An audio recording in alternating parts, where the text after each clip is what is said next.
I woke up that morning drained, like my body had given up before the sun even rose. My pills were gone.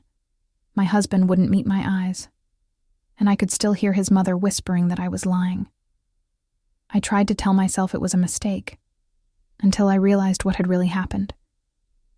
He had thrown them away. Everything I believed about love, trust, and family, everything, was suddenly in question. And in that moment, I knew one thing for certain. My life had just changed forever.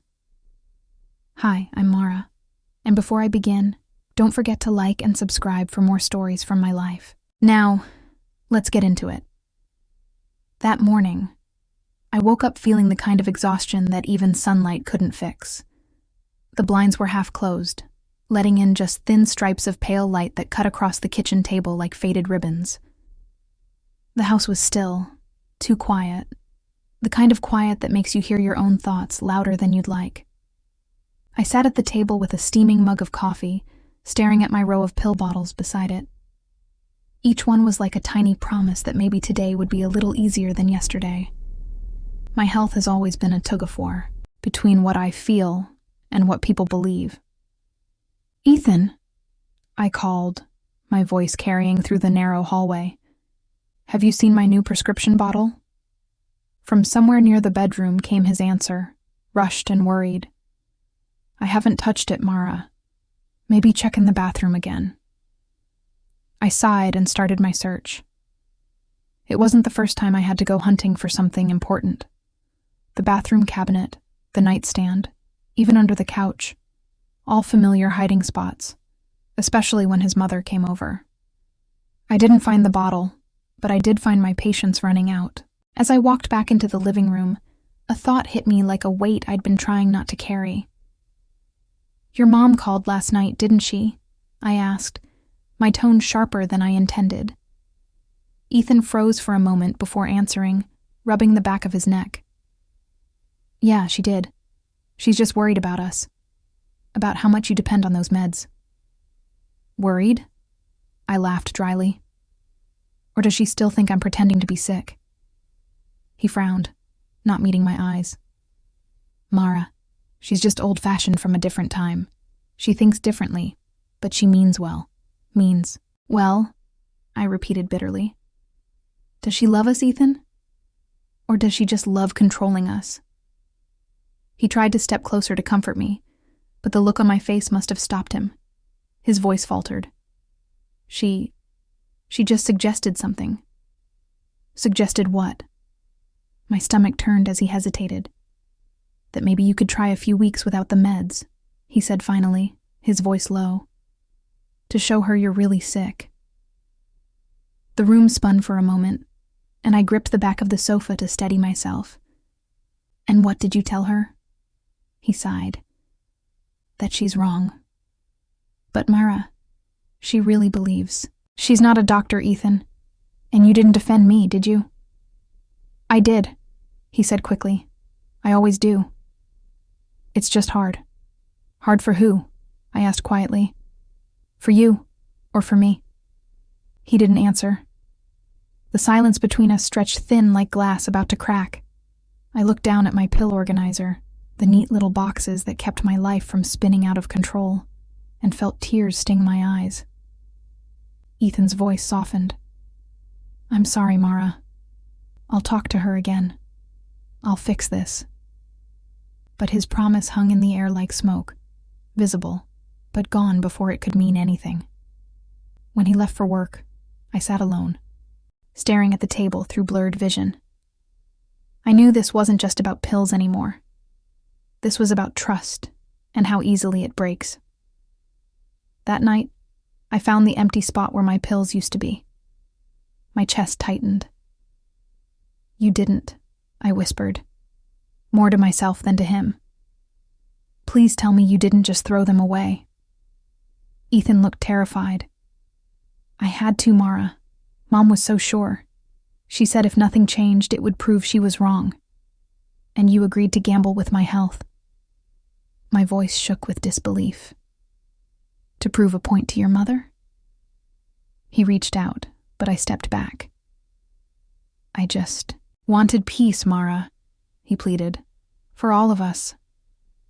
Peace? I laughed bitterly. Peace isn't watching me fall apart, Ethan. That's not peace. That's surrender. He sank into the couch, running his hands through his hair. I'll fix this, he said weakly. I'll talk to the doctor. I'll get new meds. And what about her? I shot back.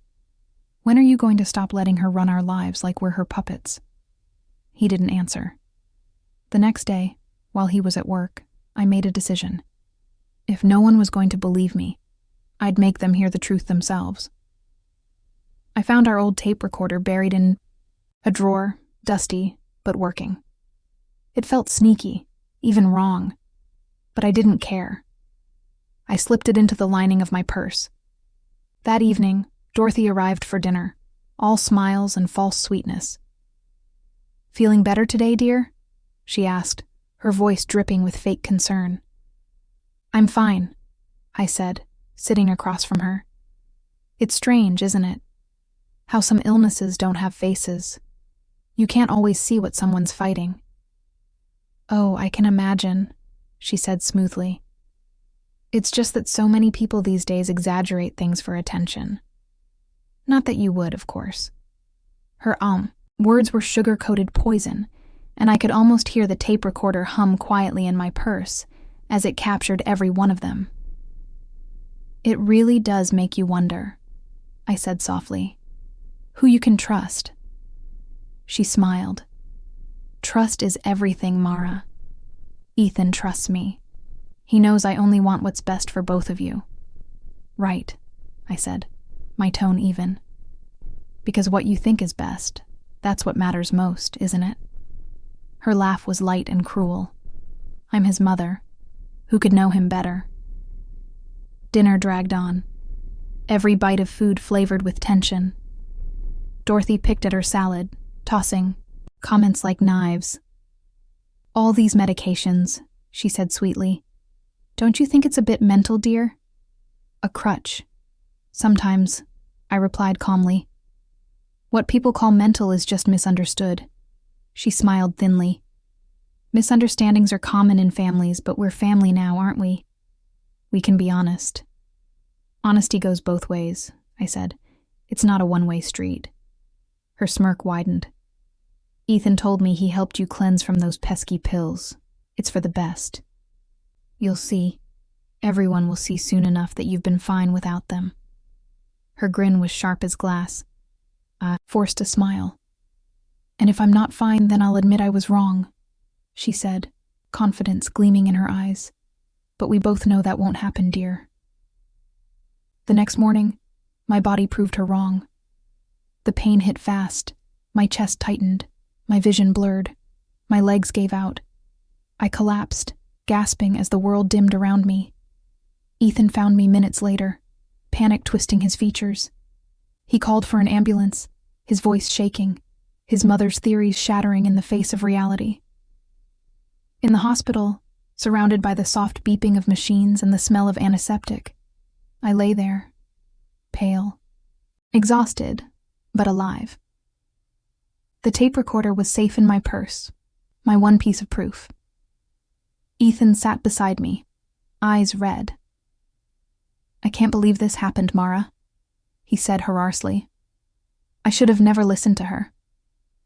We can't change the past, I whispered, but we can change what comes next. I took his hand. It starts with facing the truth together. He frowned, confused. What do you mean? I met his gaze steadily. I recorded everything. Every word your mother said about my illness, about the medication. It's time we confronted her with proof. My voice is firm resolve steeled by nights of pain and betrayal you recorded. Mom, his initial shock morphs into understanding the pieces falling into place. Mara, if this is what it takes, then let's do it. Let's stop this once and for all with legal counsel briefed and strategies laid out. The confrontation is inevitable. Dorothy arrives punctually, her demeanor. Compose until we play the recording. The playback echoes through the room, her own words revealing the true nature of her intentions. This is out of context, she protests, her voice cracking as her carefully constructed facade begins to crumble. She stammered, the facade crumbling as she faced not just me, but an irrefutable betrayal of her own making.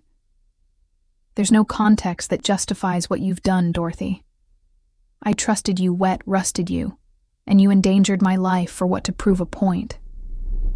Ethan's voice was steady, but the disappointment was palpable. The legal threats were clear.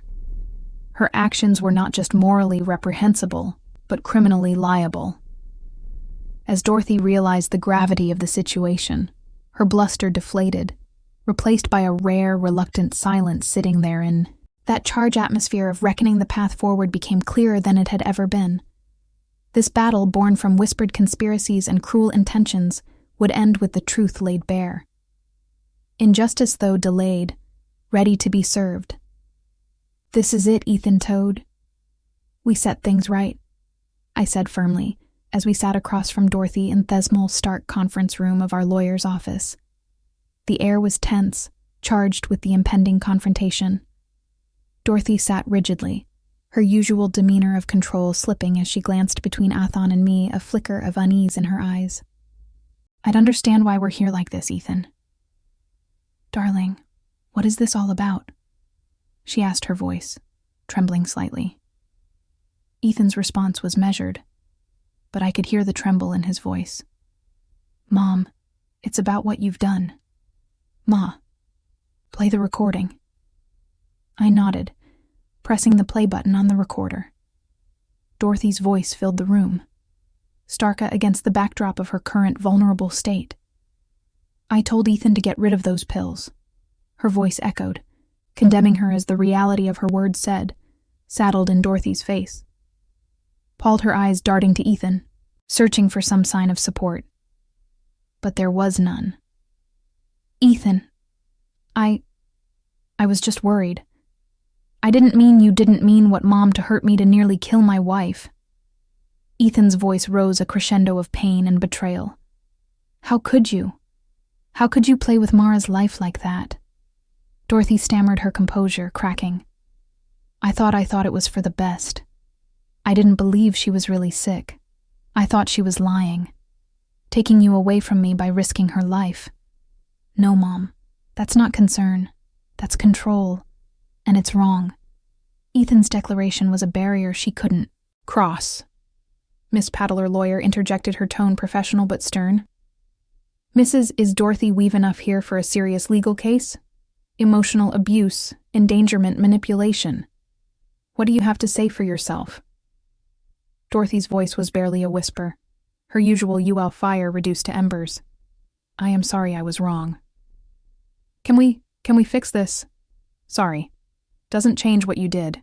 We're moving forward with the charges. I said, not out of vengeance, but out of necessity.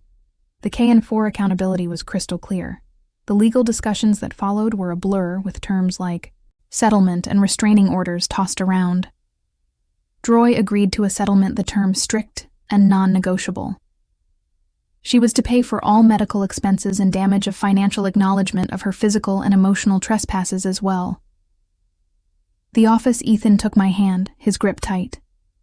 Nora, I'm so sorry for everything, for not seeing, for not standing by you sooner. It's going to take time, Ethan. A lot of it, but today was a good first step. I replied my words, not just for him, but for myself as well.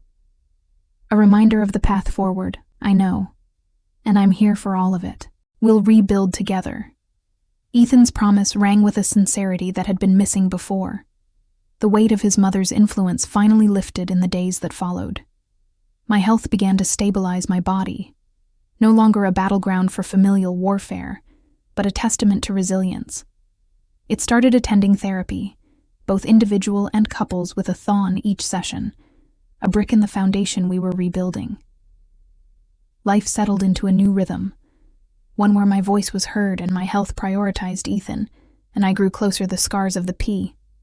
As slowly, healing into lessons for the future, and as I reclaimed my health and our life together, I knew this. I was no longer just a survivor, but a victor. My spirit and body were no longer shackled by deceit, but lifted by truth and justice. The story has reached its conclusion, and Mara's struggle for justice has unfolded. Now I'd love to hear your thoughts. If you were in Mara's shoes, would you have gone as far as recording a private conversation to expose the truth? Or would you have chosen a different path to prove your point? Your opinions are valuable, and I'm really interested in seeing different perspectives on handling such a delicate situation. Please share your thoughts in the comments below.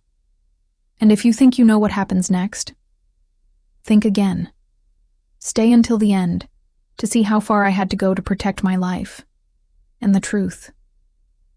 Don't miss it.